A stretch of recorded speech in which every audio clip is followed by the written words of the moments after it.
अस्सलाम वालेकुम बच्चों, उम्मीद है कि आप सब खैरियत से होंगे।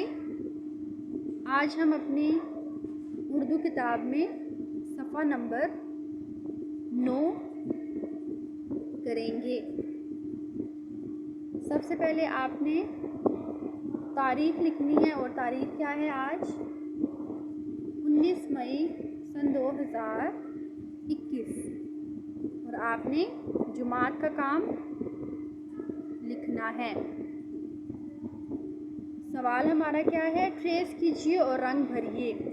जैसा कि आपको नज़र आ रहा है यहाँ पे कौन सा हर्फ है, पे। तो पे की पहचान हम लोग कैसे करते हैं, 3 नुकात से। जो आपको 3 नुक्ते नज़र आ रहे हैं पे के नीचे, ये पे की पहचान है। तो सबसे पहले आपने पे के अंदर जो आपको एक डॉटेड लाइन नज़र आ रही है, पहले आपने इसको पेंसिल के साथ ट्रेस करना है।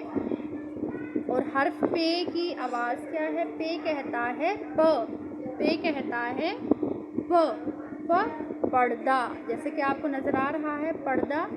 आपने पर्दे में प्यारे प्यारे कलर करने हैं और फिर इसके बाद नीचे आपको ढेर सारे आपको नज़र आ रहे हैं पे, उन पे आपने ट्रेसिंग करनी है।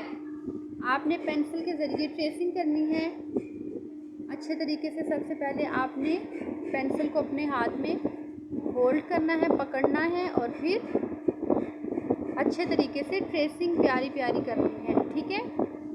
अगर आपको कोई भी इस पर मुश्किल हो काम करने में, आप मुझसे पूछ सकते हैं, ठीक है। अपना बहुत ज़्यादा ख्याल रखिएगा। अल्लाह हाफिज़।